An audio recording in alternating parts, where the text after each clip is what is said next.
Lecture de la biographie de Srila Prabhupada, de livre de Satsvarup Das Goswami, L'homme, le sage, sa vie, son héritage. Introduction. Sa divine grâce, Abhay Charan Bhaktivedanta Swami, connu plus tard sous le nom de Srila Prabhupada, devint mondialement célèbre après 1965, date de son arrivée en Amérique. Il avait écrit 3 livres avant de quitter l'Inde. Il devait en écrire une 60aine dans les 12 années suivantes. Il n'avait qu'un disciple avant de gagner l'Occident. 12 années plus tard, il en avait plus de 4000. Avant son départ de l'Inde, personne n'imaginait qu'il puisse un jour réaliser son rêve et créer une association mondiale de dévots de Krishna. Il devait pourtant fonder l'Association internationale pour la conscience de Krishna, qu'il dota en quelques années de plus d'une centaine de centres. Avant de voguer vers l'Amérique, il n'avait jamais franchi les frontières de l'Inde. Or, dans les 12 années qui suivirent, il fit plusieurs fois le tour du monde pour propager la conscience de Krishna. Même si ce qu'il offrit au monde semble avoir été l'épanouissement tardif d'une œuvre spirituelle révolutionnaire, les 69 premières années de sa vie furent un prélude à cette œuvre finale. Et même si Srila Prabhupada et son enseignement semblèrent d'une nouveauté surprenante aux Occidentaux, comme un génie sorti tout droit de la lampe d'Aladin, il était en fait l'éminent ambassadeur d'une tradition culturelle qui plongeait ses racines dans un passé plusieurs fois millénaire. Prologue. Srila Prabhupada naquit le 1er septembre 1896 à Calcutta, en Inde. Il fut prénommé Abhay Charan. Son père, Gaur Mohan Dey, était marchand de tissus. Sa mère s'appelait Rajani. À la naissance de l'enfant, les parents firent appel à un astrologue. Celui-ci dressa un horoscope qui les combla de joie.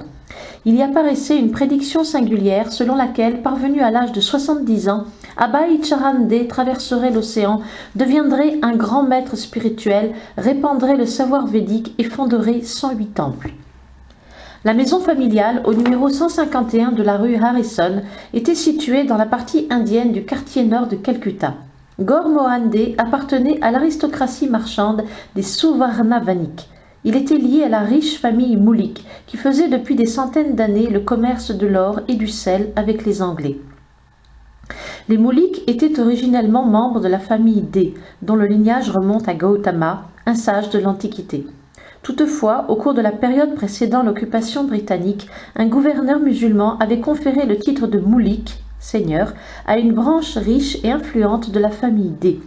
Quelques générations plus tard, une jeune fille Dey avait épousé un Moulik. Depuis ce temps-là, les deux familles étaient toujours restées très liées. Lokanath Moulik possédait 2 pâtés de maison de part et d'autre de la rue Harrison. Gaur Mohan Dey et sa famille y occupaient un appartement dans un immeuble à 2 étages. Juste en face se trouvait le temple de Radha Govinda, où les Moulik adoraient les murtis de Radha et Krishna depuis 150 ans. Diverses boutiques situées sur la propriété des Moulik permettaient de couvrir les frais de culte et de subvenir aux besoins des prêtres. Tous les matins, avant le petit déjeuner, les membres de la famille Moulik se rendaient au temple pour offrir leur adoration à Radha Govinda. Ils déposaient leur offrande de riz, de kachori et de légumes sur l'autel, puis en distribuaient ensuite les reliefs, le prashadam, aux voisins venus offrir leur hommage aux murtis. Abhay Charan s'y rendait tous les jours avec sa mère, son père ou leurs serviteurs.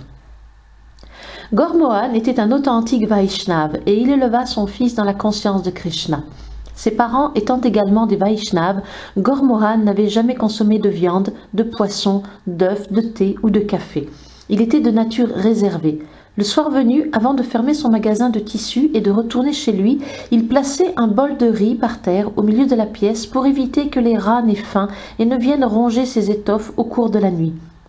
Chez lui, Gaur Mohan lisait quelques passages du Chaitanya Charitamrita et de Srimad Bhagavatam, les écritures principales des Vaishnavas du Bengale, priait en égrenant son japa et adorait la murti de Krishna.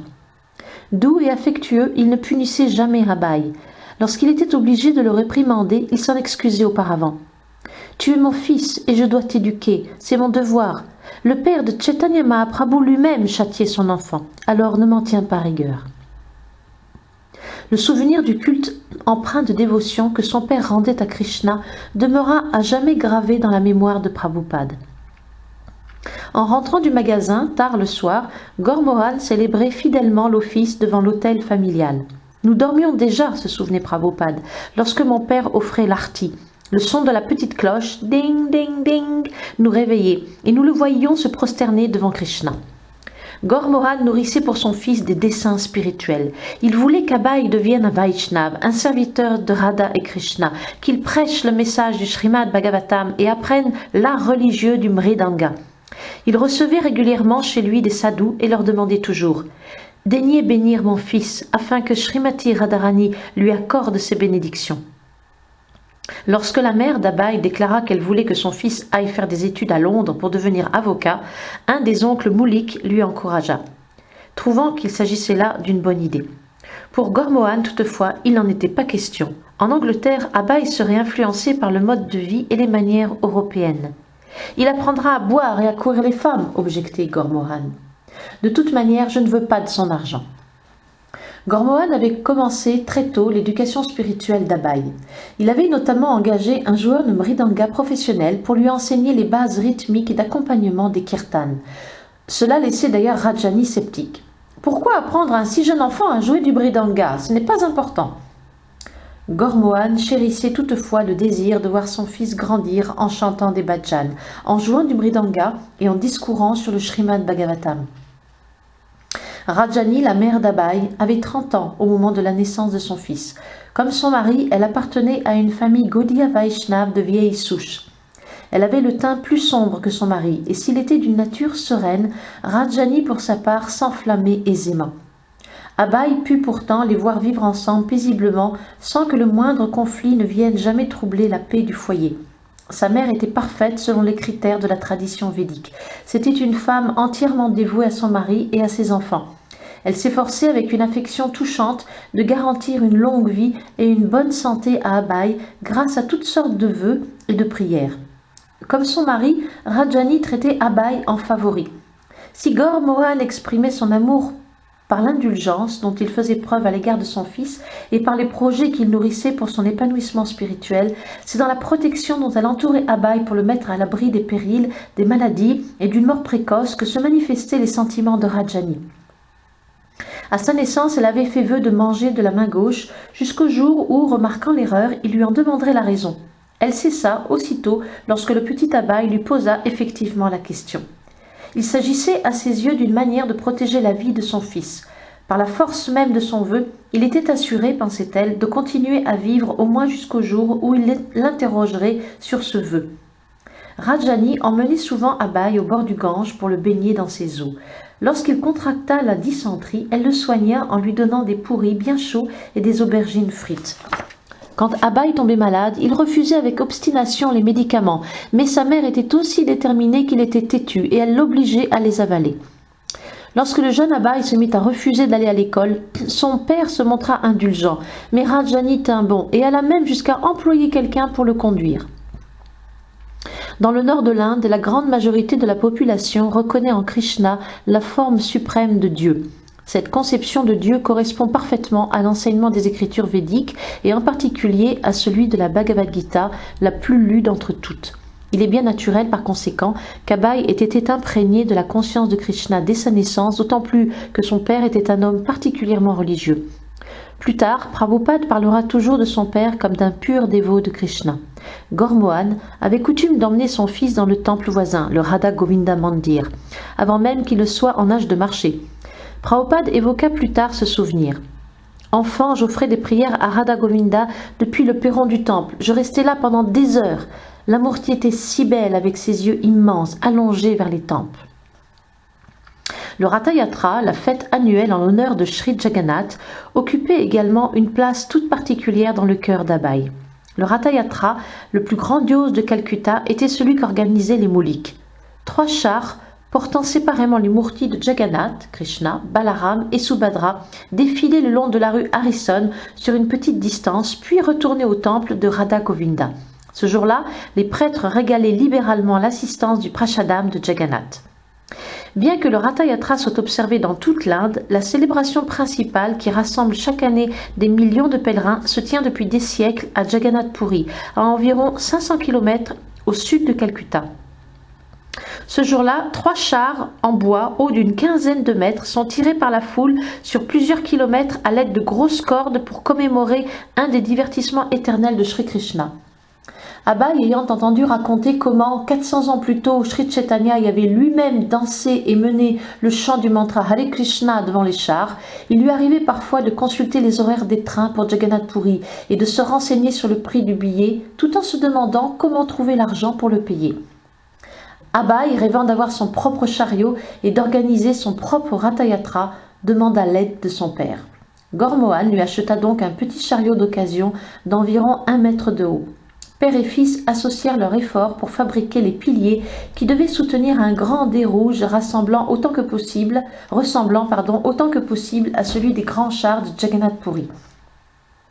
Abai mit ses compagnons de jeu et en particulier sa sœur Bhavatarini à contribution. Il devint naturellement le chef de la petite équipe. En réponse à ces demandes ferventes, les voisines, amusées, acceptèrent volontiers de cuisiner quelques plats afin qu'Abai puisse distribuer de la nourriture sanctifiée, du prashadam, au cours de sa procession. Tout comme le Ratha-yatra de Puri, celui d'Abai se poursuivit pendant 8 jours consécutifs.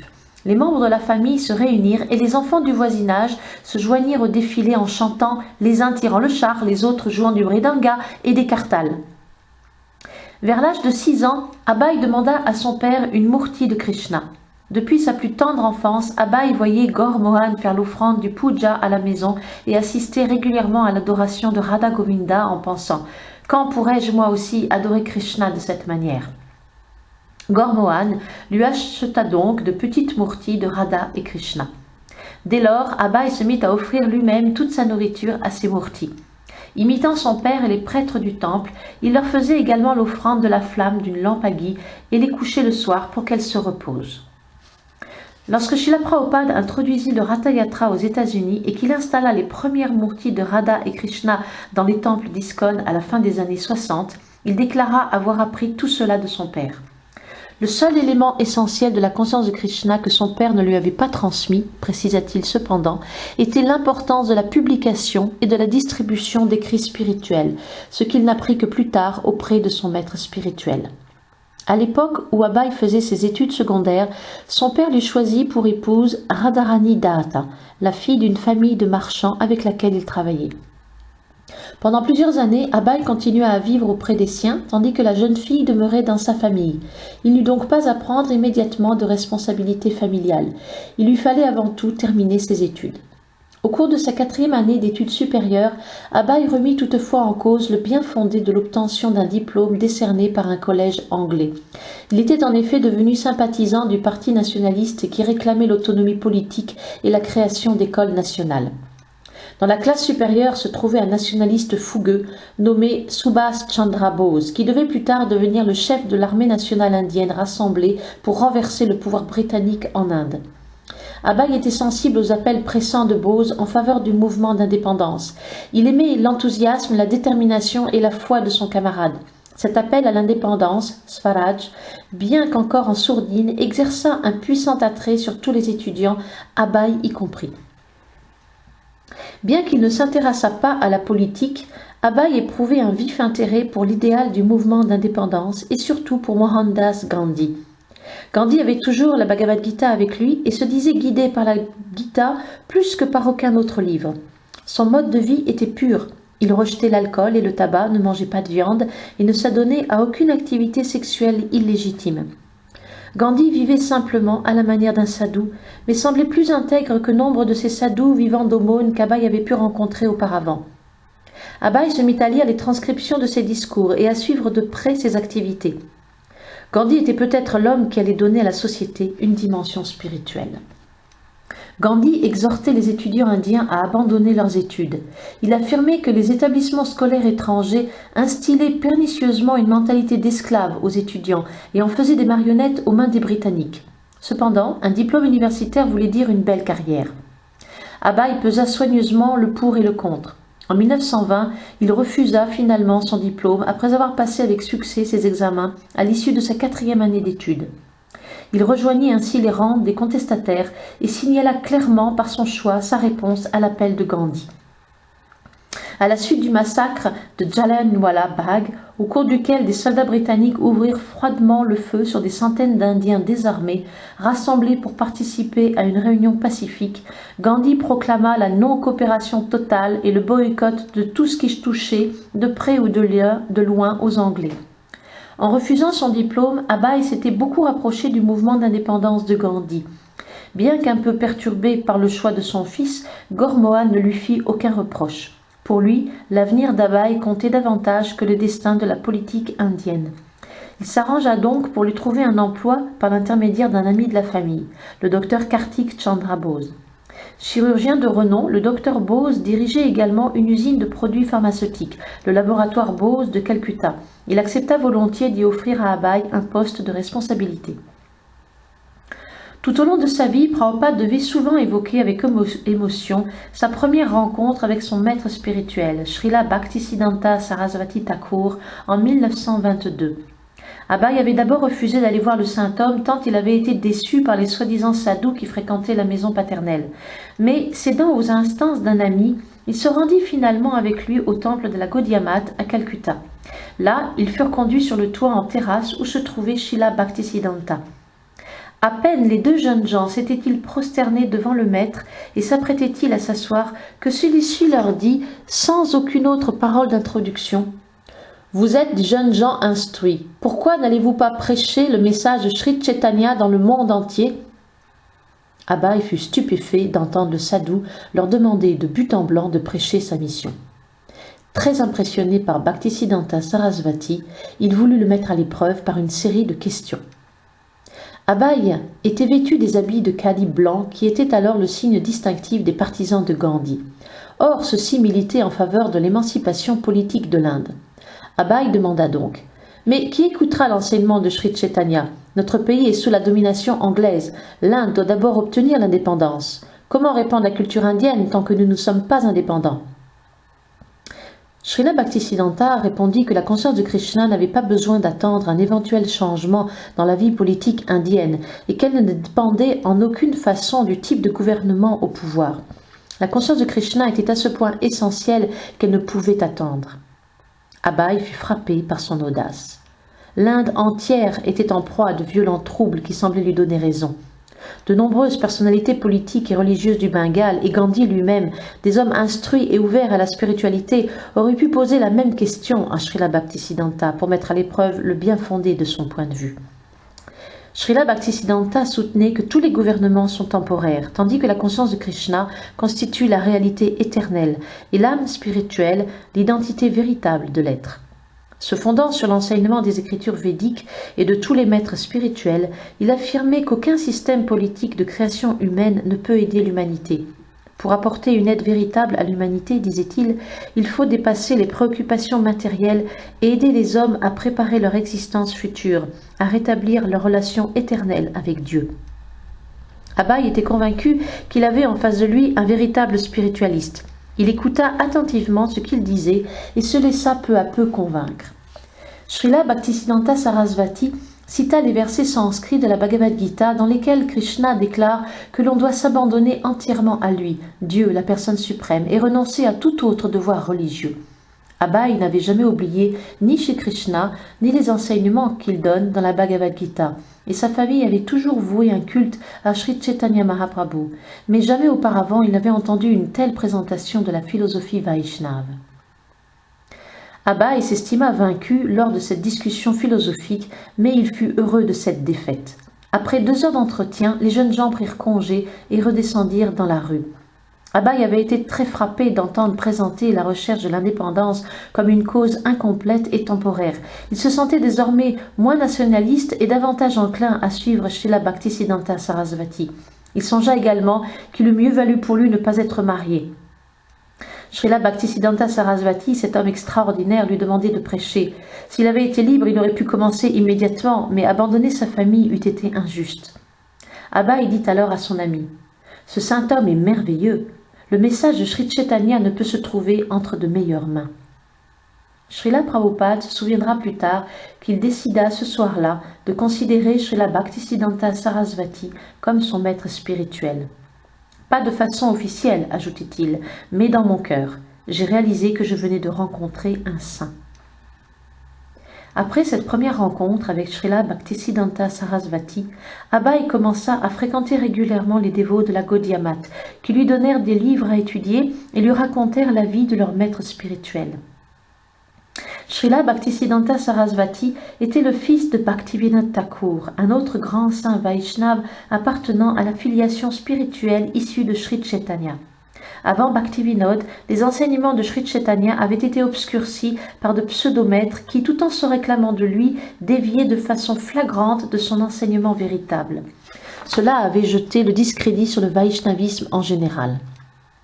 Bhaktivinoda Thakur, un magistrat de grande renommée, parvint à rétablir la respectabilité du Vaishnavisme par ses nombreux écrits et grâce à sa propre position sociale. Il répandit l'idée que les enseignements de Sri Chaitanya constituent la plus haute forme de théisme et qu'ils ne concernent pas qu'un mouvement, une religion ou une nation particulière, mais s'adressent à tous les hommes. Il prédit qu'un jour viendrait où les enseignements de Sri Chaitanya seraient propagés dans le monde entier et attendait ce jour avec impatience. Srila Bhaktisiddhanta Sarasvati transmettait l'essence de l'enseignement de Sri Chaitanya. Krishna est Dieu, la personne suprême, et le chant de son saint nom doit être recommandé plus que toute autre pratique religieuse. Au cours des âges précédents, d'autres méthodes ont donné à l'homme la possibilité d'entrer en contact avec Dieu, mais depuis la venue de l'âge de Kali, seul le chant du Mahamantra Hare Krishna permet d'y parvenir. Se fondant sur l'autorité d'écritures telles que le Brihan Naradiya Purana et les Upanishads, Bhaktivinoda Thakur et Bhaktisiddhanta Sarasvati avaient souligné l'importance du Mahamantra Hare Krishna, Krishna Krishna, Hare Hare, Hare Ram, Ram Ram, Hare Hare. Abhay connaissait ses écrits tout comme il connaissait le chant du mantra et les conclusions de la Gita, mais voici qu'en étudiant avec ferveur l'œuvre des grands acharyas, il prenait conscience de l'ampleur de la mission de Sri Chaitanya.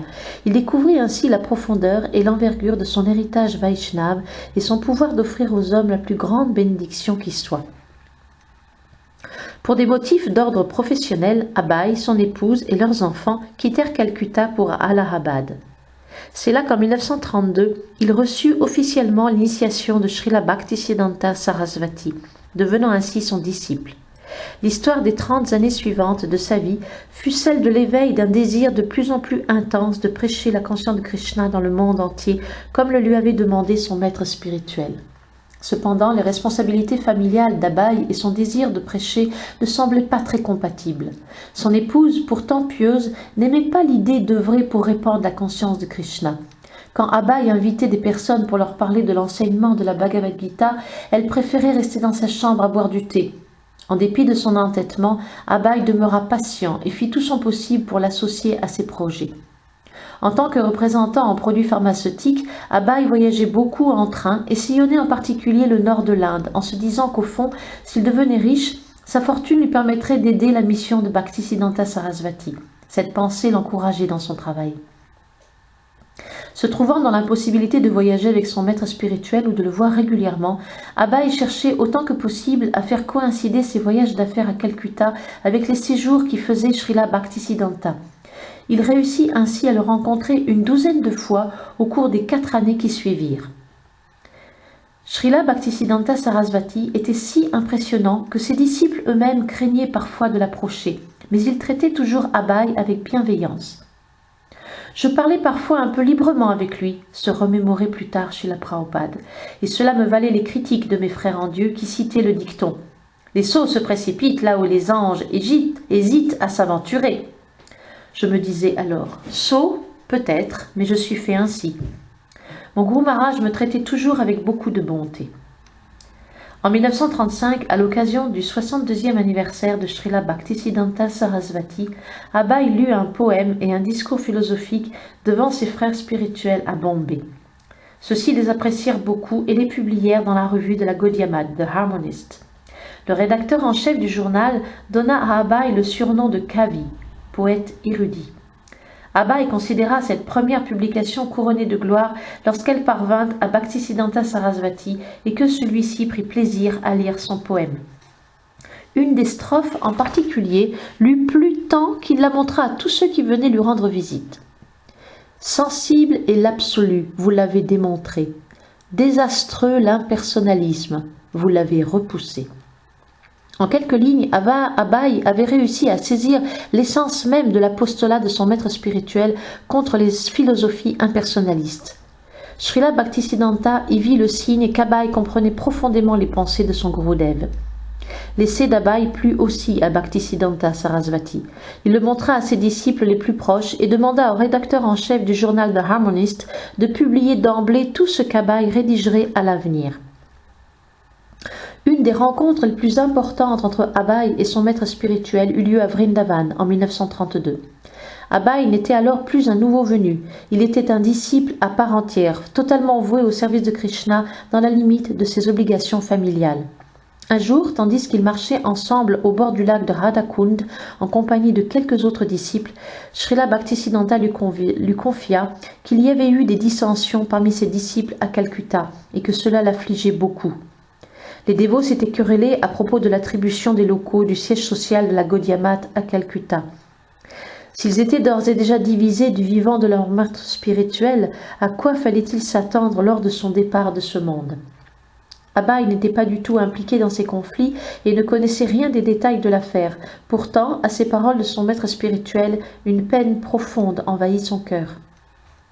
Très préoccupé, Srila Bhaktisiddhanta dit à Abai: « Il va y avoir le feu. » Un jour viendrait où la Gaudiya Math de Calcutta verrait naître et grandir le feu dévastateur des luttes intestines. Abai écoutait et ne savait que répondre. « Autant retirer le marbre des murs, ajouta Bhaktisiddhanta Sarasvati, le vendre et pouvoir ainsi imprimer des livres, c'est ce qu'il y aurait de mieux à faire. » C'est alors que Srila Bhaktisiddhanta Sarasvati dit à Abai: « Je voulais imprimer des livres. Si jamais un jour tu as de l'argent, imprime des livres. » Debout sur les rives du Radhakund, scrutant le visage de son maître spirituel, Abai s'imprégna de ces paroles. « Si un jour tu as de l'argent, imprime des livres. » Srila Bhaktisiddhanta quitta ce monde en décembre 1936. Un mois plus tôt, Abai lui avait adressé une lettre dans laquelle il disait qu'en tant que grihasta, chef de famille, il n'arrivait pas à le servir pleinement. Il souhaitait savoir comment il pourrait se rendre plus utile. La réponse lui parvint 2 semaines plus tard. « Je te fais entièrement confiance pour enseigner notre philosophie en anglais à tous ceux qui ne connaissent ni le bengali ni l'hindi. Cela te sera très bénéfique et le sera aussi pour ton auditoire. J'ai bon espoir de te voir devenir un très bon prédicateur de langue anglaise. » Abai reconnut aussitôt les instructions qu'il avait reçues lors de leur première rencontre en 1922. Cette lettre en était la confirmation. Il n'y avait désormais plus aucun doute quant au but de sa vie. Le feu destructeur prédit par Srila Bhaktisiddhanta se déclara bientôt au sein de la Gaudiya Math. Certains disciples revendiquèrent la succession de leur maître et la direction de la Gaudiya Math. La controverse dégénéra en dispute pour la propriété des temples, qui menèrent bientôt les différentes factions devant les tribunaux. L'incapacité dans laquelle Abai s'était trouvé de prendre directement part aux activités de la Gaudiya Math tourna tout à coup à son avantage. Il était ainsi à l'abri du litige, mais souffrait de voir que l'appel à la coopération de son maître spirituel avait été ignoré et que le mouvement unifié qu'il avait fondé avec ses temples et ses imprimeries se disloquait. Un conflit bien plus grave, la Deuxième Guerre mondiale, éclata bientôt. Les Britanniques déclarèrent le blocus et se mirent à couler de nombreux cargos indiens transportant des vivres et à détruire la majeure partie des récoltes de riz en Inde de l'Est, de peur que l'ennemi ne s'en empare. Les populations locales se trouvèrent donc en proie à une terrible disette qu'aggravait l'absence de navires et donc d'échanges commerciaux. La famine qui s'ensuivit fut la plus dévastatrice que le Bengale ait jamais connue en 1 siècle et demi. Abai parvenait juste à se procurer de quoi permettre à sa famille de survivre. La misère s'étendait rapidement. Au fil des mois, les trottoirs et les terrains vagues étaient envahis par une foule croissante d'indigents qui cuisaient leurs maigres pitance sur des fourneaux improvisés et passaient la nuit à la belle étoile ou à l'abri des arbres. Abai vit des enfants affamés fouiller avidement dans les poubelles pour chercher un peu de nourriture. De là à se battre avec les chiens pour le partage des ordures, il n'y avait qu'un pas qui fut vite franchi. Cette lutte pour survivre devint un spectacle courant dans les rues de Calcutta. Abai comprenait cette misère grâce à l'enseignement qu'il avait reçu de Srila Bhaktisiddhanta. La nature, telle que Dieu l'a conçue, permet de pourvoir amplement à tous les besoins de l'humanité. Si les hommes souffrent, c'est uniquement parce que, guidés par leur cupidité, ils agissent de mauvaise manière. Rien ne manque en ce monde, avait dit Srila Bhaktisiddhanta Sarasvati. La conscience de Krishna seule fait défaut. La justesse de cette vision spirituelle s'avérait maintenant d'une brûlante réalité, et Abhay ressentait plus que jamais le besoin d'appliquer ce qu'il savait être la panacée aux maux de l'humanité. Convaincu qu'il avait un message à transmettre aux citoyens las de la guerre, il envisagea la publication d'un périodique qui analyserait ce monde en crise à la lumière des Écritures avec une audace comparable à celle dont Srila Bhaktisiddhanta faisait preuve. Les idées ne lui manquaient pas, et il avait déjà mis de l'argent de côté pour réaliser ce projet. C'est dans sa chambre à Calcutta qu'Abhay conçut, rédigea, corrigea et dactylographia lui-même les articles de sa revue. Il lui donna le titre « Back to Godhead » de Retour vers Dieu, revue fondée et éditée par M. Abhay Charan Dey à la demande de sa divine grâce Sri Srimad Bhaktisiddhanta Sarasvati Goswami Prabhupada. Lorsqu'il voulait acheter du papier, Abhay se heurtait constamment aux restrictions imposées par le gouvernement du fait de la guerre. Seul parmi des millions, sans argent ni soutien, mais convaincu de l'importance de son message, il poursuivait ses efforts avec une foi totale en son gourou et en Krishna. Il publia ainsi le premier numéro de sa revue en pleine guerre, au milieu des bombes et des hécatombes, parce que ce journal répond à un besoin pressant. D'importants bouleversements politiques marquèrent l'histoire de l'Inde dans les années 1940. En 1947, l'Inde obtint l'indépendance si longtemps convoitée. Pourtant, l'allégresse générale, bientôt noyée dans la terreur et le sang, fut de courte durée. La scission entre l'Inde proprement dite et le Pakistan se solda par des centaines de milliers de morts. Comme Prabhupada devait plus tard s'en souvenir, nous avons assisté en 1947 à des combats opposant musulmans et hindous. Ils se battaient violemment et étaient nombreux à trouver la mort. Il devenait alors impossible de distinguer les musulmans des hindous. Les corps étaient empilés et les services municipaux les évacuaient. Abhay ne croyait guère aux promesses de paix, pas plus qu'il ne pensait que l'indépendance de l'Inde soit une véritable solution. À moins de prendre conscience de Dieu, quel changement les dirigeants pouvaient-ils espérer réaliser? Dans un article intitulé « Les pourparlers Gandhi-Jinnah » qu'il publia dans son journal, Abhay écrivait « Les combats se poursuivront entre hindous et musulmans, entre chrétiens et entre bouddhistes jusqu'au jour de l'annihilation. En d'autres termes, tant que les hommes se laisseront guider par leurs penchants égoïstes et leur soif de plaisir matériel, ils continueront inéluctablement à se battre. Il ne pourra être question d'unité véritable que lorsque les hommes développeront leur compréhension spirituelle et serviront ensemble Dieu, l'être suprême. » Abhay continua à écrire même lorsqu'il ne fut plus en mesure de réunir les fonds nécessaires pour publier régulièrement son magazine. Tout en faisant d'ambitieux projets littéraires, dont un commentaire de la Bhagavad Gita, il continuait à prêcher le message de Sri Chaitanya par lettres. Il écrivait à des dirigeants et des notables de sa connaissance, ainsi qu'à des personnalités dont les déclarations ou l'action avaient retenu son attention. Se présentant comme un humble serviteur, Abhay leur faisait part de ses idées sur la façon de puiser dans la culture indienne originelle, centrée sur Dieu, Krishna, les solutions aux problèmes du moment. Certains membres du gouvernement ou leurs secrétaires lui répondaient parfois, mais la plupart de ses lettres restaient sans suite. Il était inévitable qu'Abhay pense un jour à diriger Mohandas Gandhi vers le service de dévotion. Une vie d'ascétisme, de courage, de vertu et d'altruisme conférait à Gandhi un ascendant remarquable sur les masses indiennes. Abhay, s'étant rallié à sa cause dans sa jeunesse, avait en outre gardé pour lui une sympathie particulière. Le 7 décembre 1947, il rédigea donc une longue lettre à Gandhi à New Delhi. Abhay savait pertinemment que beaucoup de ceux qui vouaient jadis la légende à Gandhi étaient maintenant en désaccord avec lui. Devenu d'influents politiciens, il négligeait ses enseignements sur l'unité indo-musulmane et sur l'économie agraire. Hindous et musulmans l'accablaient de critiques acerbes. Gandhi, âgé de 78 ans, était mélancolique et physiquement affaibli. Abhay doutait que sa lettre parvienne jamais entre les mains de Gandhi, mais il l'envoya néanmoins. Se présentant comme un ami inconnu, Abhay s'adressa à lui en ces termes. « En ami sincère, je vous demande de renoncer immédiatement à la vie politique si vous ne voulez pas connaître une mort déshonorante. » Tout en reconnaissant la gloire et le prestige de Gandhi, Abhay l'avertissait qu'il ne serait en quelque sorte qu'une illusion s'il ne se retirait pas de la scène politique pour étudier et prêcher le message de la Bhagavad Gita. Parvenu à la fin de son existence, ajoutait Abhay, Gandhi devait plus que jamais s'écarter de la politique pour se tourner vers la vérité absolue, qu'il se retire, même si ce n'était que pendant un mois, pour venir discuter avec lui de la Bhagavad Gita. Abai ne reçut jamais de réponse. Un mois plus tard, le 30 janvier exactement, la mort frappait Gandhi, donnant soudain à la lettre d'Abai un caractère prophétique. Abai se consacrait de plus en plus à ses écrits et à la prédication, aux dépens de ses affaires et de sa vie familiale. Un verset énoncé par Krishna dans le Srimad Bhagavatam lui parut bien décrire sa situation.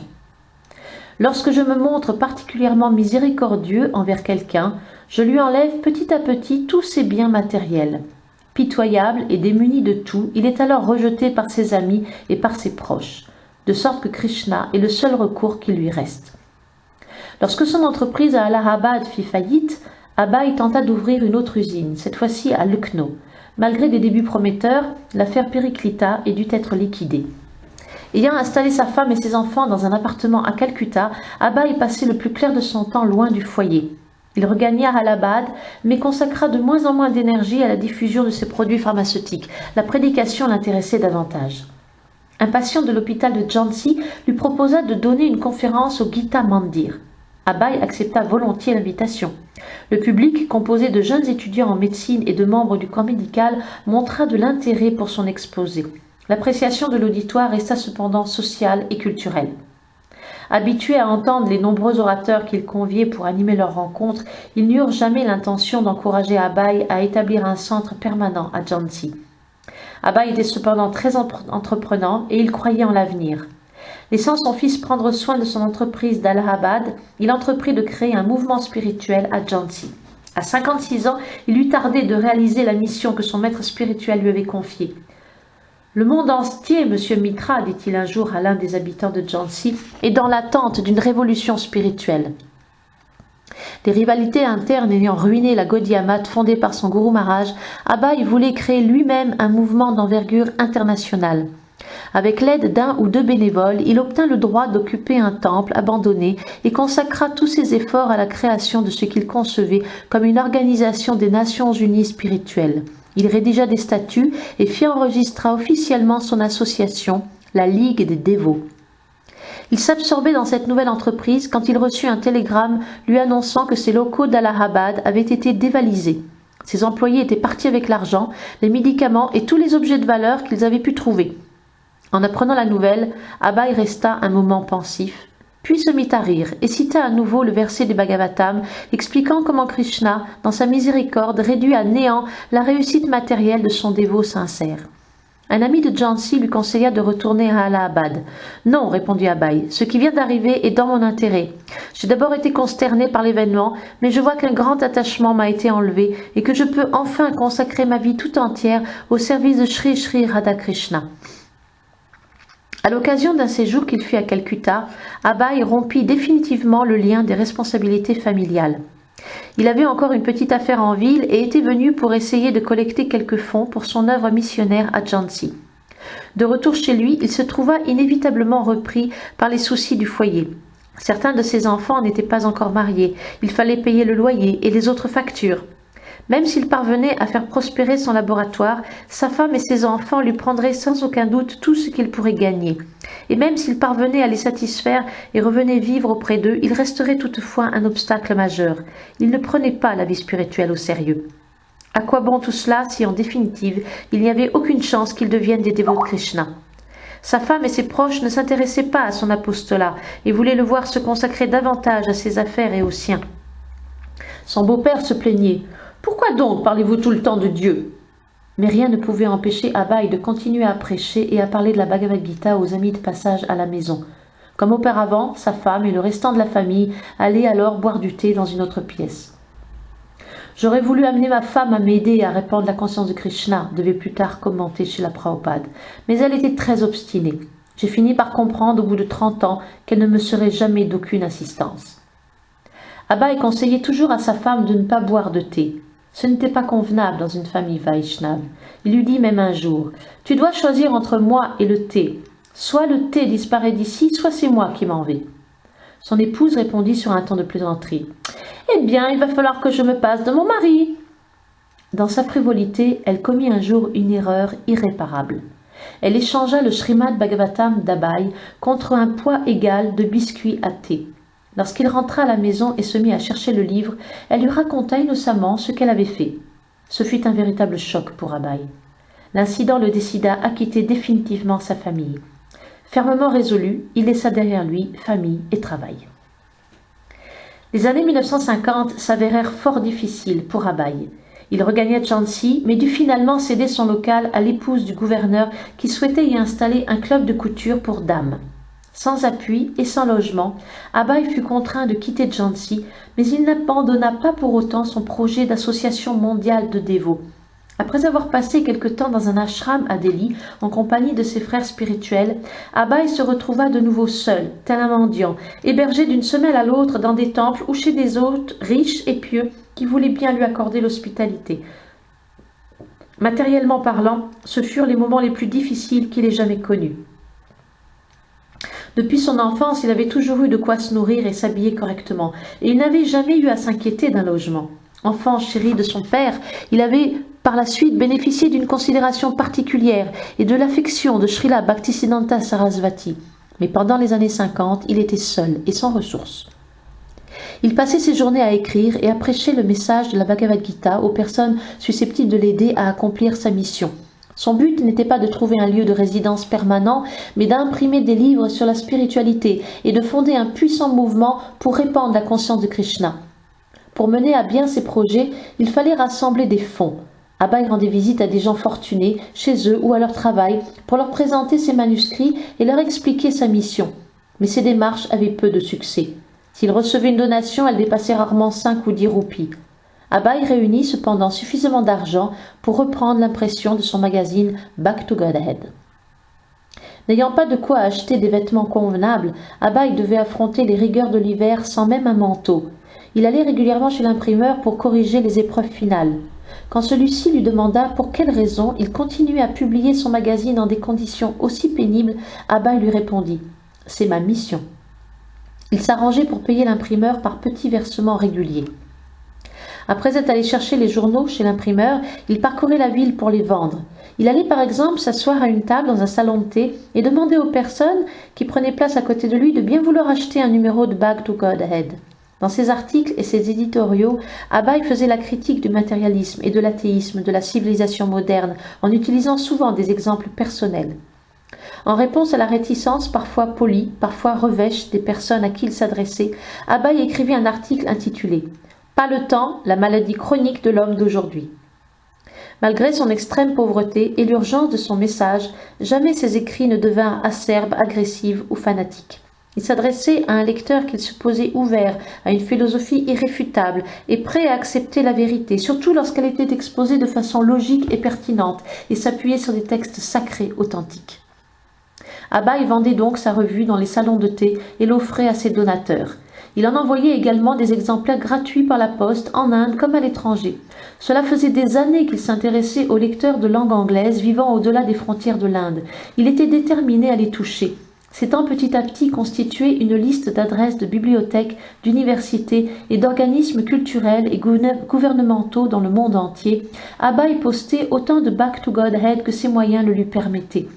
Il envoyait simultanément à ses lecteurs occidentaux une lettre disant qu'il devrait se montrer encore plus réceptif à son message que ne l'étaient ses compatriotes. Abai envoya des numéros de Back to Godhead au président indien, le docteur Rajendra Prasad, en le prévenant des risques que court une société dirigée par des athées. « Daignez, je vous prie, préserver le peuple d'une aussi grande déchéance. » Abai priait son Excellence de bien vouloir parcourir les titres de ses journaux et lui accorder une interview. « Je suis pour le moment seul et je crie dans le désert », écrivait Abai. La lettre resta sans réponse. Malgré la chaleur extrême de l'été à Delhi, Abai parcourait quotidiennement la ville pour distribuer sa revue. Il eut un jour une insolation et s'évanouit en pleine rue. C'est un ami passant en voiture qui le releva et le conduisa chez un médecin. Une autre fois, il fut encorné par une vache et resta longtemps étendu à terre avant d'être secouru. Dans des situations pareilles, Abai se demandait parfois pourquoi il avait quitté son foyer et ses affaires et pourquoi tout était si difficile depuis qu'il s'était abandonné à Krishna. Bien des années plus tard, ayant implanté avec succès la conscience de Krishna dans de nombreux pays, il dira « Sur le moment, je n'arrivais pas à comprendre le pourquoi des choses. Maintenant, je comprends que ces épreuves étaient un bien. Elles étaient la miséricorde de Krishna. » Tout en poursuivant ses efforts pour publier et vendre son Back to Godhead à Delhi, Abhay décida de s'établir à Vrindavan, à quelques 120 km au sud de New Delhi. Les Gaudiya Vaishnavas tiennent Vrindavan pour l'endroit le plus sacré de l'univers, car c'est là que Krishna passa son enfance lors de sa venue sur Terre il y a 5000 ans. C'est également là que les principaux disciples de Sri Chaitanya se rendirent au XVIe siècle pour écrire et fonder des temples et qu'ils redécouvrirent les lieux des divertissements sublimes du Seigneur. Abhay voulait écrire dans l'atmosphère paisible et spirituelle de Vrindavan, tout en continuant à se rendre régulièrement à Delhi pour distribuer son journal. Il loua une chambre très simple et d'un loyer modeste au temple de Vamsi Gopalaji, au bord de la Yamuna, et là se pénétra de l'atmosphère unique qui règne en ce lieu sacré. Abhay ne voyait pas Vrindavan avec les yeux d'un profane. Sa dévotion pour Krishna faisait d'une simple promenade dans les rues du village ou de la vue d'une Murti de Krishna dans l'un de ses milliers de temples des moments de grande félicité.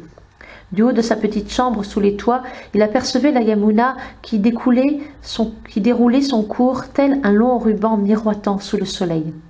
À l'approche du crépuscule, il savourait la douceur des brises fraîches venant de la rivière tout en écoutant les dévots chanter les prières du soir au Keshigat. Lorsqu'il entendait les cloches tinter dans les temples, Abhay laissait parfois son travail pour aller se mêler aux habitants et aux pèlerins dans les quartiers animés. Il entendait partout chanter Hare Krishna et de nombreux passants le saluaient du traditionnel Jai Radhe ou en s'exclamant Hare Krishna. Vrindavan est la demeure de Krishna et Abhay, serviteur du Seigneur, s'y sentait comme chez lui. Naturellement, le souci de la prédication continuait d'occuper ses pensées. Il désirait partager la profonde sérénité et le divin bonheur que l'on goûte à Vrindavan. Krishna, Dieu la personne suprême, invite toutes les âmes à venir le rejoindre dans sa demeure éternelle. Pourtant, même en Inde, bien peu nombreux étaient ceux qui entendaient son appel. Hors de l'Inde, personne ne connaissait Vrindavan et la Yamuna, et les gens ignoraient totalement la joie que l'on sent lorsque l'on se libère de ses désirs matériels. Pourquoi tous les hommes du monde ne pouvaient-ils pas goûter à cela? Là se trouvait un monde de paix auquel personne ne s'intéressait, alors que tout le monde recherchait cette paix. Abhay, désireux de propager les gloires de l'éternel Vrindavan, travaillait constamment pour continuer à publier sa revue. Aller à Delhi et en revenir dans la journée devint chose difficile. Abhay prenait le premier train pour Delhi et, à moins qu'un homme pieux ne lui donne refuge pour la nuit, il devait retourner à Vrindavan le soir même. Cela ne lui laissait guère de temps pour régler ses affaires à Delhi et cela revenait cher. Abhay avait beau minimiser ses dépenses personnelles, les donations qu'il recevait couvraient à peine les frais occasionnés par ses voyages, la publication du magazine et les envois par la poste. Après 12 éditions bimensuelles consécutives, les ressources financières d'Abhay s'épuisèrent. L'imprimeur s'excusa, mais il ne pouvait pas se permettre d'imprimer simplement par amitié pour Abhay. Celui-ci retourna donc à Vrindavan où il passa son temps à écrire, sans perspective de publication. Un jour, gagné par un sentiment de solitude et de détachement total des choses de ce monde, Abhay composa un poème en bengali intitulé Vrindavan Bhajan, dont les premières strophes sont particulièrement introspectives et personnelles. Je me tiens là, seul, à Vrindavan Dham, et dans cet état d'âme, je comprends bien des choses. J'ai une femme, des fils, des filles, des petits-fils, tout ce qu'il faut, mais ils brillent d'une gloire stérile, car je n'ai pas le moindre argent. Krishna m'a montré le véritable visage de la nature matérielle. Par sa volonté, tout cela n'a maintenant plus d'attrait pour moi. Yasyatam hanugrinami harisye tadhanam shanei. Je dépossède peu à peu de tous leurs biens ceux que je bénis de ma grâce. Comment donc ai-je pu comprendre cette miséricorde de l'infiniment miséricordieux? Tout le monde m'a abandonné, me voyant démuni, ma femme, mes proches, mes amis, mes frères, tous. Destin malheureux, mais je ne fais qu'en rire, je suis seul et j'en ris. Dans ce Maya Samsara, qui est-ce que j'aime vraiment? Où sont maintenant mon père et ma mère aimants? Où sont passés tous mes aînés, tous les miens? Qui me donnera de leurs nouvelles? Dites-moi qui? Il ne reste de cette vie de famille qu'une liste de noms. Une nuit, Abhay fit un rêve saisissant, un rêve qu'il avait déjà fait plusieurs fois au cours de sa vie de Grihastha. Srila Bhaktisiddhanta Sarasvati lui apparut tel qu'il l'avait connu, sannyasi, érudit de haute stature, venant tout droit du monde spirituel, de l'entourage personnel de Krishna. Il appelait Abhay et lui faisait signe de le suivre. Il réitéra cet appel plusieurs fois du geste et de la voix. Il demandait à Abaï d'entrer dans l'ordre du renoncement. « Viens, l'exhortait-il, deviens un sannyasi. » Abaï s'éveilla dans un état de stupéfaction. Il considéra son rêve comme une nouvelle facette de l'instruction que Srila Bhaktisiddhanta Sarasvati lui avait donnée lors de leur première rencontre à Calcutta et qu'il avait ensuite confirmée dans sa dernière lettre. Abaï devait prêcher en anglais et répandre la conscience de Krishna dans le monde occidental. C'est à cette fin qu'il devait faire vœu de sannyas. Autrement, pourquoi son maître spirituel le lui aurait-il demandé? Le système védique veut qu'un homme ayant atteint la cinquantaine quitte sa famille pour devenir moine et passe les dernières années à louer le Seigneur, à écouter chanter ses gloires et à propager son message spirituel. Pour Abaï, les paroles de son maître spirituel signifiaient « Deviens maintenant un sannyasi et tu seras tout à fait capable de mener à bien cette mission. Le moment est à présent venu. » Abaï pesa prudemment le pour et le contre. Pour un Vaishnava, faire vœu de sannyas signifie consacrer tous ses actes, ses pensées et ses paroles au service de Dieu, la personne suprême, et délaisser toute autre forme d'activité. Cela, Abaï le faisait déjà. Il lui sembla pourtant qu'entrer dans l'ordre du renoncement renforcerait sa position et lui donnerait encore plus d'énergie pour accomplir l'énorme tâche qui l'attendait. Selon la norme védique et l'exemple des acharyas précédents, diriger un mouvement de prédication demande que l'on fasse vœu de sannyas. Abaï s'était tout d'abord montré réticent, mais il reconsidérait maintenant la chose. Il demanda conseil à un de ses frères spirituels, Keshava Maharaj, qui l'encouragea à faire immédiatement vœu de sannyas. Srila Prabhupada racontera plus tard « J'étais à Vrindavan en train d'écrire. Mon frère spirituel a insisté. « Bhaktivedanta Prabhu, il faut que tu le fasses. Sans entrer dans l'ordre du renoncement, personne ne peut devenir un prédicateur. » J'ai compris que c'était mon maître spirituel qui me parlait par sa bouche. J'ai donc finalement accepté, bien qu'à contre-cœur. La cérémonie d'initiation eut lieu et Abaï devint Abaï Charan Aravinda Bhaktivedanta Swami. Son problème n'était pas résolu pour autant. Il voulait prêcher la conscience de Krishna, mais bien peu de gens étaient désireux de l'écouter. Qu'il soit un sannyasi n'y changeait pas grand-chose. Une évolution se produisit toutefois. Bhaktivedanta Swami décida de publier des livres. Quand un bibliothécaire lui conseilla d'écrire des livres plutôt que des revues que l'on jette après les avoir lus, il y vit un signe de la volonté de son maître spirituel. Lorsqu'un officier de l'armée indienne, lecteur assidu de son Bhakti-Gaded, lui fit la même remarque, il comprit que c'était en fait Srila Bhaktisiddhanta qui avait parlé à travers ces deux hommes. Bhaktivedanta Swami se tourna vers le Srimad Bhagavatam, l'ouvrage de référence du Vaishnavisme. La Bhagavad Gita présente l'essence du savoir védique à la manière d'un ABC, tandis que le Srimad Bhagavatam est une œuvre beaucoup plus élaborée. Par ailleurs, Srila Bhaktisiddhanta Sarasvati et Bhaktivinoda Thakur avaient tous deux écrit des commentaires en bengali sur le Bhagavatam. De fait, la plupart des grands acharyas Vaishnavas du passé avaient commenté le Srimad Bhagavatam, l'écriture védique immaculée. Une traduction commentée de cet ouvrage en anglais changerait un jour le cœur des hommes du monde entier. Même si Bhaktivedanta Swami ne pouvait publier que quelques livres, sa prédication s'en trouverait mise en valeur. Il pourrait ainsi aller à l'étranger, bien plus sûr de lui que s'il arrivait les mains vides. Bhaktivedanta Swami retourna à Delhi avec ce nouvel objectif. Le quartier Chandni Chowk du vieux Delhi étant la capitale indienne de l'imprimerie et de l'industrie du papier, il décida de s'installer à proximité afin de veiller régulièrement à l'impression de ses livres. Par l'entremise d'une relation travaillant dans l'imprimerie, il rencontra le propriétaire d'un temple de Radha Krishna à Chippiwada, près de Chandni Chowk, qui lui offrit d'y occuper gratuitement une chambre. Bhaktivedanta Swami avait désormais le choix de travailler soit à Vrindavan, soit à Delhi. Mu par un nouvel enthousiasme, il collecta quelques dons et reprit la publication de son magazine tout en entreprenant une traduction commentée du Srimad Bhagavatam. Il songeait à l'ampleur de la tâche qu'il entamait. Le Bhagavatam comprend 18 000 versets, répartis en 12 chants, soit un total d'au moins 60 volumes. Cela demanderait au minimum 5 à 7 années de travail. Si le Seigneur me garde en vie, écrivit-il, j'achèverai cette œuvre conformément à la volonté de Srila Bhaktisiddhanta Sarasvati. Entrer dans l'ordre du sannyas, traduire, publier le Srimad Bhagavatam et prêcher en Occident, tout était intimement lié. Imprimer des livres lui paraissait plus que jamais une nécessité. S'il voulait prêcher, il lui fallait absolument des livres. À plus forte raison s'il devait aller en Occident. Les Occidentaux avaient des millions de livres, mais rien d'approchant, rien qui puisse combler le vide spirituel de leur vie. Il ne voulait pas seulement écrire des livres, il désirait également les porter lui-même jusqu'en Occident, les y faire connaître et apprendre aux gens, grâce à ses enseignements et par son propre exemple, comment éveiller en eux un amour pur pour Dieu. Bhaktivedanta Swami était connu pour sa prédication en anglais, mais il savait que son usage de cette langue comportait beaucoup d'imperfections. Il n'avait cependant malheureusement personne pour les corriger. Ces lacunes techniques ne pouvaient toutefois l'empêcher de publier le Srimad Bhagavatam. L'urgence était trop grande. En cas d'incendie, écrivit-il, les habitants de la maison en flammes vont aussitôt demander de l'aide à leurs voisins. Il se peut que ceux-ci soient étrangers et ne parlent pas la même langue, mais ils n'en comprendront pas moins l'appel au secours. Le même esprit de coopération est requis si l'on veut répandre le message du Srimad Bhagavatam dans l'atmosphère dégradée du monde d'aujourd'hui. Bhaktivedanta Swami présentait le Srimad Bhagavatam tel quel, en respectant parfaitement l'œuvre de Srila Vyasadeva. C'était sa qualité principale. Il ajoutait ses propres réalisations au texte originel, mais ce n'était jamais pour tenter de faire mieux que les maîtres spirituels qui l'avaient précédé. Sa présentation était strictement conforme à la tradition de la Parampara, ce qui est d'une importance primordiale.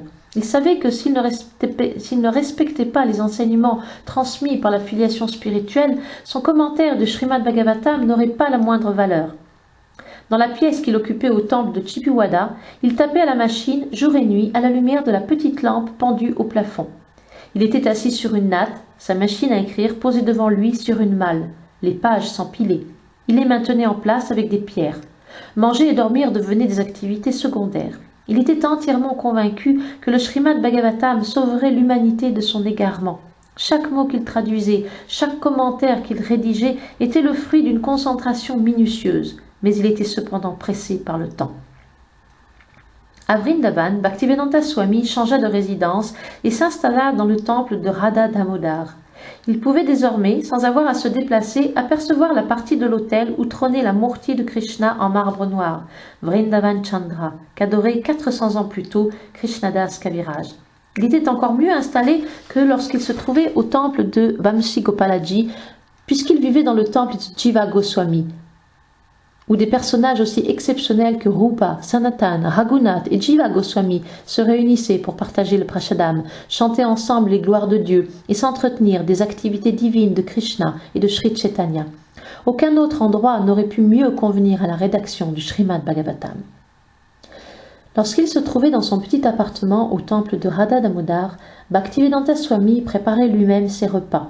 En prenant son prashadam, il apercevait à travers le grillage de sa fenêtre le samadhi de Rupa Goswami. Sensible à la présence de ce grand prédicateur, il songeait à la mission dont l'avait investi son propre maître spirituel.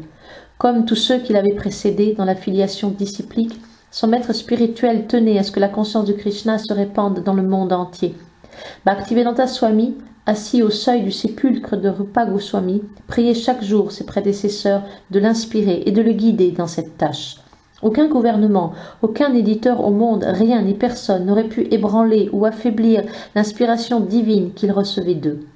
Rupa Goswami voulait qu'il se rende en Occident, Srila Bhaktisiddhanta Sarasvati voulait qu'il se rende en Occident, et Krishna avait fait en sorte qu'il vienne s'installer au temple de Radha Damodar pour recevoir les bénédictions des Murtis. Il avait d'ailleurs l'impression d'avoir pénétré dans une demeure éternelle seulement connue des purs dévots du Seigneur. Cependant, ces grands saints qu'il avait pour un temps admis parmi eux, sur les lieux mêmes de leur divertissement, lui intimaient l'ordre de partir, de quitter Radha Damodar et Vrindavan pour aller porter leur message dans les contrées du monde oublieuses de Dieu. Écrire ne représentait que la moitié du combat. Il fallait également publier. Or, la série du Srimad Bhagavatam en 60 volumes n'intéressait guère les éditeurs, et Bhaktivedanta Swami ne désirait pas faire de compromis. Il allait donc devoir, encore une fois, collecter des fonds pour publier à compte d'auteur. Un imprimeur de ses relations conseilla à Bhaktivedanta Swami d'aller à Gorakhpur présenter son manuscrit à Hanuman Prasad Podar, un éditeur d'ouvrages religieux très connu. Bhaktivedanta Swami se rendit donc à Gorakhpur, à 800 km au sud-est de Delhi, et obtint une donation de 4000 roupies pour la publication du premier volume du Srimad Bhagavatam. Bhaktivedanta Swami écrivait alors les derniers chapitres, alors que le début du premier volume était déjà en cours d'impression. Il prenait les épreuves à hoquet presse au fur et à mesure qu'elles étaient prêtes et les corrigeait avec soin avant de les rapporter. En 1962, Bhaktivedanta Swami faisait tous les jours le trajet à pied de sa demeure au bureau d'Ok Press. Silhouette distinguée et résolue, il traversait le quartier de Chori Bazar où les enfants jouaient dans des ruelles bordées de commerces et d'habitations. Longeant des logements ouvriers, des imprimeries et des échoppes de marchands de tuiles, de grainetiers et de confiseurs, passant sous un réseau de câbles électriques et de cordes à linge, il atteignait finalement le bâtiment d'Ok Press, juste en face d'une petite mosquée. Il ramenait les épreuves corrigées et surveillait le déroulement de l'impression. Une fois les livres prêts, il allait les vendre comme il le faisait auparavant pour ses magazines. Il reçut d'Hanuman Prasad Podar et du docteur Radhakrishnan, un philosophe hindou de grand renom, des appréciations écrites sur son ouvrage. Le prestigieux bulletin de la bibliothèque Adyar lui consacra tout un article en faisant remarquer en particulier la profonde et vaste maîtrise du sujet dont l'auteur fait preuve. Ses maîtres spirituels les plus érudits lui écrivirent également pour lui dire combien ils avaient apprécié son œuvre. Bhaktivedanta Swami parvint même à obtenir de l'ambassade des États-Unis une commande de 18 exemplaires qui devaient être distribués en Amérique par la Bibliothèque du Congrès. Les ventes aux établissements publics furent tout d'abord prometteuses, mais elles finirent par décroître. Seul à diffuser ses livres, Bhaktivedanta Swami y consacrait plusieurs heures chaque jour pour n'en vendre que quelques exemplaires. Il devait également rassembler tout seul les fonds nécessaires pour imprimer le 2e volume et continuer à traduire et à rédiger son commentaire. Étant donné la lenteur des ventes, il craignait de ne pas parvenir à achever son œuvre avant la fin de sa vie. Il envoya son livre à divers dirigeants politiques et reçut des commentaires favorables de Sri Vishwanath Das, le gouverneur de l'Uttar Pradesh, et du docteur Zakir Hussain, alors vice-président de l'Inde. Il put d'ailleurs avoir un entretien avec le docteur Hussain et quelques mois plus tard avec le Premier ministre, Lal Bahadur Shastri. La rencontre eut lieu dans les jardins du Parlement où Lal Bahadur Shastri, entouré de ses adjoints, reçut ce sadhu âgé venu lui présenter son livre, le Srimad Bhagavatam. Un photographe saisit l'image du Premier ministre et de l'auteur, échangeant un sourire par-dessus le livre. Le lendemain, Bhaktivedanta Swami écrivit au Premier ministre. La réponse qui était signée de sa main ne se fit guère attendre. « Cher Swamiji, merci beaucoup de votre lettre. Je vous suis vraiment reconnaissant de m'avoir offert un exemplaire du Srimad Bhagavatam. Je ne suis pas sans réaliser la valeur de vos travaux. Il serait bon que les bibliothèques rattachées aux diverses administrations gouvernementales achètent des exemplaires de cet ouvrage. » Utilisant ses appréciations pour promouvoir son œuvre, Bhaktivedanta Swami alla visiter de nombreux donateurs potentiels pour tâcher de réunir les fonds nécessaires à la publication des volumes suivants. Finalement, le manuscrit en main et doté de suffisamment d'argent pour le faire imprimer, Bhaktivedanta Swami se plongea de nouveau dans l'édition. Il fallait acheter le papier, corriger les épreuves et s'assurer que l'imprimeur respecte les délais pour que chaque livre soit terminé à temps. Ainsi, grâce à sa persévérance, il parvint bientôt, alors qu'il n'avait aucun moyen au départ, à publier son 3e volume relié en un peu plus de 2 ans.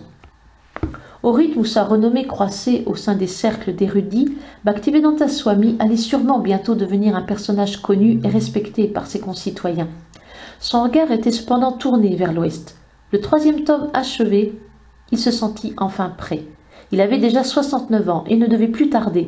Cela faisait plus de 40 ans que Srila Bhaktisiddhanta Saraswati avait demandé pour la première fois à un jeune chef de famille d'aller prêcher la conscience de Krishna en Occident. De prime abord, la chose avait paru impossible à Abhay, qui venait à peine de prendre la responsabilité d'une famille. Cet obstacle n'existait plus maintenant. Il était libre de se rendre en Occident, même s'il n'avait pas d'argent. La plupart des difficultés qui s'étaient présentées jusque-là étaient maintenant résolues, mais il restait encore à obtenir un certain nombre de permissions du gouvernement et à rassembler l'argent du voyage. C'est en 1965 que tombèrent soudain, l'une après l'autre, les ultimes barrières. À Vrindavan, Bhaktivedanta Swami fit la connaissance de M. Agarwal, un homme d'affaires de Mathura. Comme il avait l'habitude de le faire avec chaque personne qu'il rencontrait, Bhaktivedanta Swami mentionna son désir de se rendre en Occident. Bien qu'ils ne se connussent que depuis quelques instants à peine, M. Agarwal offrit au Swami de trouver quelqu'un qui se porterait garant de lui en Amérique. Il pourrait demander à son fils Gopal, ingénieur en Pennsylvanie, d'envoyer un formulaire de prise en charge. Bhaktivedanta Swami s'empressa d'accepter la proposition. Bhaktivedanta Swami retourna alors à Delhi et reprit ses activités. À sa grande surprise, il fut bientôt contacté par le ministère des Affaires étrangères qui l'informa que son autorisation de séjour aux États-Unis était prête. Comme il n'avait fait aucune démarche pour sortir du pays, il dut se renseigner auprès du ministère pour savoir de quoi il s'agissait. On lui montra alors une attestation au bas de laquelle figurait la signature de M. Gopal Agarwal, habitant à Butler, Pennsylvanie. M. Agarwal s'engageait à prendre Bhaktivedanta Swami en charge pendant toute la durée de son séjour aux États-Unis. Bhaktivedanta Swami était désormais parrainé depuis l'Amérique. Il lui fallait encore un passeport, un visa, divers papiers et l'argent du billet. Il obtint rapidement son passeport et se rendit alors à Bombay, non pas comme les autres fois pour vendre des livres ou collecter des fonds, mais pour trouver un moyen de gagner l'Amérique. Il s'adressa à Sumati Morarji, la présidente de la compagnie maritime Scindia, qui lui avait déjà offert une importante contribution pour la publication du second volume du Srimad Bhagavatam. Il présenta ses papiers de prise en charge à M. Choksi, le secrétaire, qui, favorablement impressionné, fit part de sa requête à Mme Morarji. « Le Swami de Vrindavan est de retour, lui dit-il. Il a publié son livre avec votre donation. Il a trouvé quelqu'un qui se porte garant de lui en Amérique et désire s'y rendre. Il vous demande de lui offrir une traversée sur un des navires de la compagnie Scindia. » Madame Morarji opposa un refus catégorique à sa requête. Le Swami était trop vieux pour s'en aller aux États-Unis et espérer accomplir quoi que ce soit. Lorsque M. Choksi lui rapporta ses propos, Bhaktivedanta Swami l'écouta avec un air de désapprobation. Madame Morarji estimait qu'il devait rester en Inde pour terminer le Srimad Bhagavatam. « À quoi cela lui servira-t-il d'aller aux États-Unis » avait-elle dit. « Qu'il termine ici. » Bhaktivedanta Swami était cependant fermement décidé à partir. Il demanda à M. Choksi de fléchir Mme Morarji et lui suggéra même les arguments qu'il devait utiliser pour obtenir gain de cause.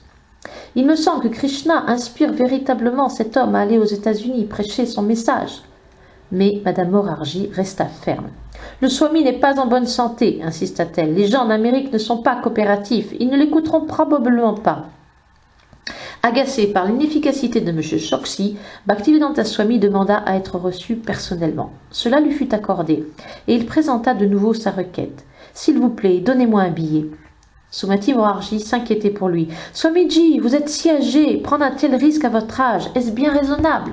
« Ne vous inquiétez pas, répondit Bhaktivedanta Swami avec un geste de la main, comme un père voulant rassurer sa fille. Tout va bien se passer. Vous savez ce que mes secrétaires disent? Ils disent Swamiji va mourir là-bas. Bhaktivedanta Swami fit une mimique de dénégation, comme pour chasser des rumeurs sans fondement. Il insista de nouveau pour qu'elle lui donne un billet. Bien, céda enfin Madame Morarji, je ferai le nécessaire pour que vous montiez à bord d'un de nos bateaux. Un sourire rayonnant aux lèvres, Bhaktivedanta Swami quitta joyeusement le bureau de Madame Morarji sous le regard étonné et sceptique des secrétaires. Conformément aux ordres de Madame Morarji, M. Choksi veilla aux derniers préparatifs du voyage de Bhaktivedanta Swami et lui acheta des vêtements de laine ainsi qu'un manteau pour le protéger du froid. Il fit également imprimer, à la demande de Bhaktivedanta Swami, 500 exemplaires d'un prospectus comprenant les 8 versets écrits par Sri Chaitanya, ainsi qu'une présentation du Srimad Bhagavatam. Madame Morarji organisa son voyage sur le Jaladuta, dont le départ de Calcutta était prévu pour le 13 août. Elle veilla même à ce que Bhaktivedanta Swami effectue la traversée à bord d'un bateau dont le capitaine serait à même de comprendre les besoins d'un végétarien, brahman de surcroît, et demanda expressément à M. Arun Pandya, le capitaine du Jaladuta, de charger à bord des légumes et des fruits supplémentaires pour le Swami. M. Choksi passa les 2 derniers jours en compagnie de Bhaktivedanta Swami à Bombay, où il l'aida à prendre ses prospectus à l'imprimerie, lui acheta des vêtements et le conduisit à la gare où il devait prendre le train pour Calcutta. Bhaktivedanta Swami arriva à Calcutta quelques jours avant le départ de Jaladuta. Même s'il avait passé la plus grande partie de sa vie dans cette ville, il n'y avait désormais plus de logis. La situation était bien celle qu'il avait décrite dans son Vrindavan Bhajan. J'ai une femme, des fils, des filles, des petits-fils, tout ce qu'il faut, mais ils brillent d'une gloire stérile, car je n'ai pas le moindre argent. C'est dans cette ville même qu'enfant il avait été entouré de tant de soins. Cette époque était maintenant révolue. Il trouva à se loger chez une relation lointaine. La veille de son départ, il se rendit au Samadhi de Srila Bhaktisiddhanta Sarasvati près de Mayapur. Il retourna ensuite à Calcutta. Il était prêt. Une valise, un parapluie et une réserve de céréales constituaient tout son bagage. Il ne savait pas ce qu'il allait trouver à manger en Amérique. Peut-être n'y aurait-il là-bas que de la viande. Si c'était le cas, il se nourrirait de pommes de terre bouillies et de sa réserve de céréales. La Scindia Cargo devait se charger du transport de ces malles de livres. Le simple fait de penser aux 200 collections de 3 volumes lui donnait confiance. Le jour du départ, il avait grand besoin de cette confiance. Il brisait tous les liens avec son passé à un âge déjà avancé. Il ne connaissait rien du pays où il se rendait, sinon que les gens n'y seraient probablement pas très accueillants. Être pauvre et ignoré en Inde était une chose, même en ces jours du Kali Yuga où les dirigeants rejetaient la culture védique pour tenter d'imiter l'Occident, l'Inde était toujours l'Inde, et il y restait quelque chose de la civilisation védique. Bhaktivedanta Swami avait pu rencontrer facilement des millionnaires, des gouverneurs, le Premier ministre. Simplement en allant frapper à leur porte, on respectait les sannyasis et le Srimad Bhagavatam. Il en irait autrement en Amérique. Il ne serait plus personne, simplement un étranger parmi d'autres. On n'y connaissait pas le respect des sadhus. Il n'y avait là-bas ni temple, ni ashram où trouver gratuitement un logement. Pourtant, la pensée des livres qu'il emmenait avec lui, la connaissance spirituelle disponible en langue anglaise, le rassurait. Il donnerait aux personnes qu'il rencontrerait en Amérique sa brochure intitulée « Le Srimad Bhagavatam, le message de paix et de bonne volonté de l'Inde ». Le 13 août arriva. Il ne restait que quelques jours avant Janmastami, la célébration de l'avènement de Krishna. Toutes ces dernières années, Bhaktivedanta Swami avait passé les fêtes de Janmastami à Vrindavan, où la plupart des habitants demeuraient paisiblement jusqu'à la fin de leurs jours. L'éventualité de mourir loin de Vrindavan inquiétait bien sûr Bhaktivedanta Swami, car mourir à Vrindavan est considéré par les Vaishnavas comme le dénouement parfait d'une vie, ce qui explique pourquoi les sadhus et les veuves Vaishnavas font le vœu de ne jamais en quitter le périmètre, même pour se rendre à Mathura, la ville voisine. D'autre part, selon la tradition hindoue, un sannyasi ne devrait pas traverser l'océan pour aller dans les pays des mlekshas, des mangeurs de viande. Cependant, le désir de Srila Bhaktisiddhanta Sarasvati, ce désir qui était l'image même de la volonté de Krishna, l'emportait sur toute autre considération. Sri Chaitanya Mahaprabhu l'avait annoncé, le chant du saint nom de Krishna retentira dans chaque ville et dans chaque village de la planète. Bhaktivedanta Swami monta dans un taxi qui l'emmena au port. Il portait avec lui un Chaitanya Charitamrita en bengali qu'il comptait lire pendant la traversée. Il s'arrangerait pour cuisiner à bord ou endurerait la faim, selon la volonté de Krishna. Il vérifia qu'il avait bien tout, billets, passeport, visa, adresse de son correspondant en Amérique. Tout était là. Le moment était venu. Srila Prabhupada se souviendra. Quel mal j'ai eu à quitter mon pays. Par la grâce de Krishna, les choses se sont arrangées de manière à ce que je puisse partir répandre la conscience de Krishna dans le monde entier. Il ne fallait pas songer à rester en Inde.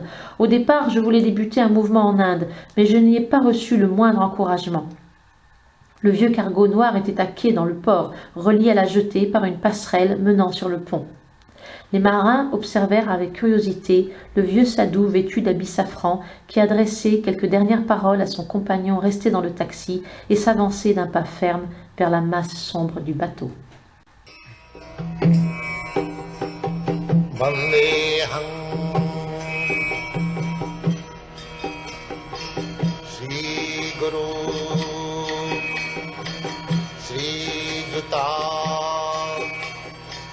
Padakamalam Sri Gurum Vaishnavansha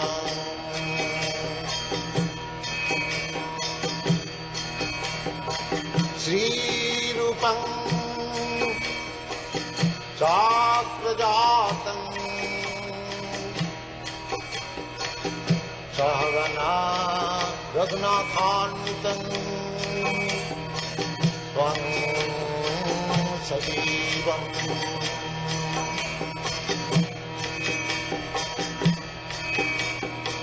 Shakaitam Savadhutam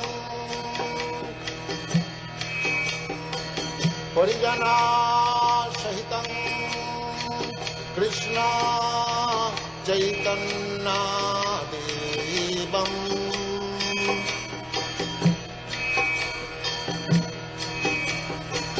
Sri Radha Krishna Padam Sadhana Lalita Sri Vishakhanitanscha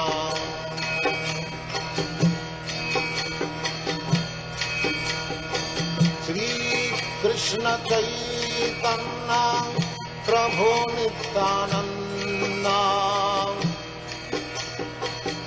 Shri अद्वैत गदाधर शिवासदि गौरभक्तवृंद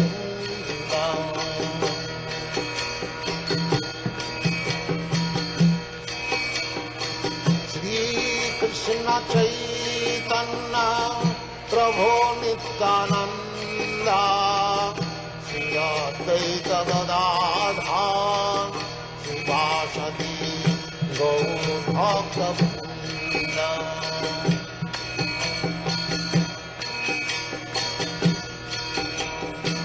श्री कृष्ण चैतन्य प्रभु नित्यानंद श्री अद्वैत गदाधर शिवासदि गौरभक्तवृंद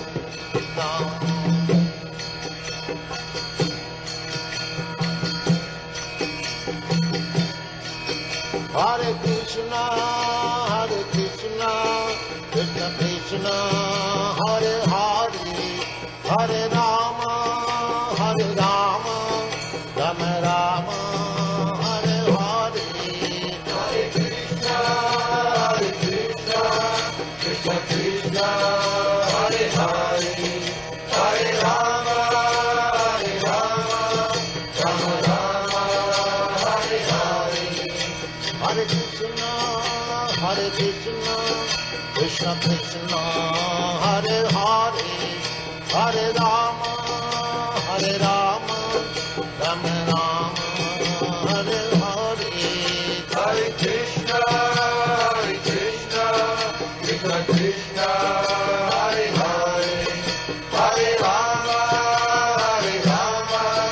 Rama Rama, Hare Hare. Hare Krishna, Krishna Krishna, Hare Hare, Hare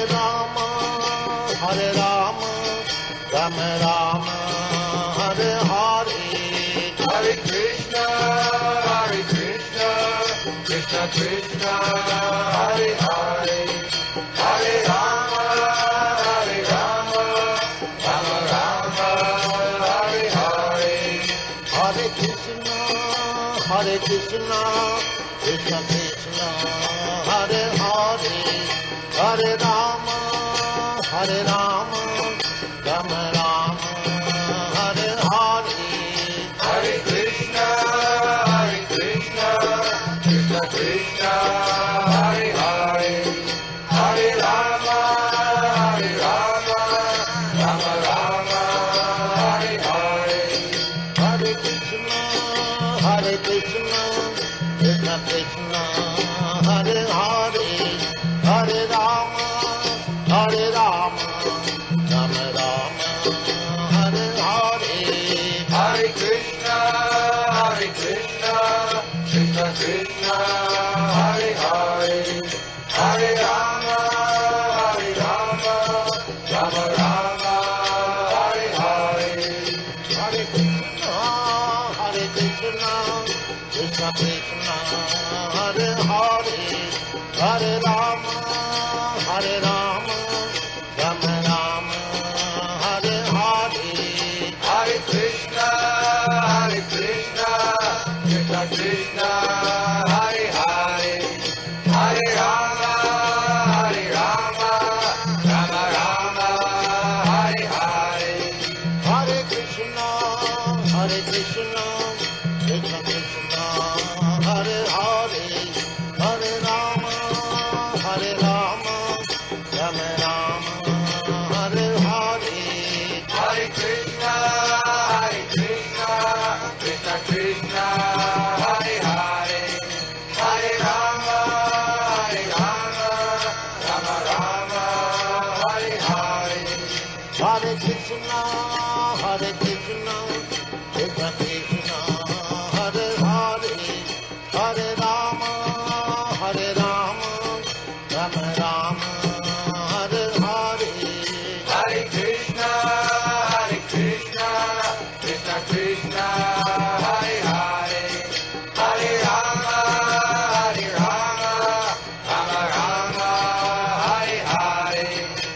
Hare Krishna, Krishna Krishna, Hare Hare, Hare Rama,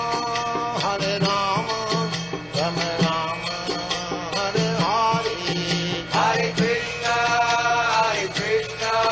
Krishna Krishna, Hare Hare, Hare Rama, Rama Rama, Hare Hare. Hare Krishna, Krishna Krishna, Hare Hare, Hare Rama, Rama Rama, Hare Hare. Hare Krishna, Krishna Krishna, Hare Hare, Hare Rama, Rama Rama, Hare Hare. Hare Krishna, Krishna Krishna, Hare Hare, Hare Rama, Rama Rama, Hare Hare. Hare Krishna, Krishna Krishna, Hare Hare, Hare Rama, Rama Rama, Hare Hare. Hare Krishna, Krishna Krishna, Hare Hare, Hare Rama, Rama Rama, Hare Hare. Hare Krishna, Krishna Krishna, Hare Hare, Hare Rama, Rama Rama, Hare Hare. Hare Krishna, Krishna Krishna, Hare Hare, Hare Rama,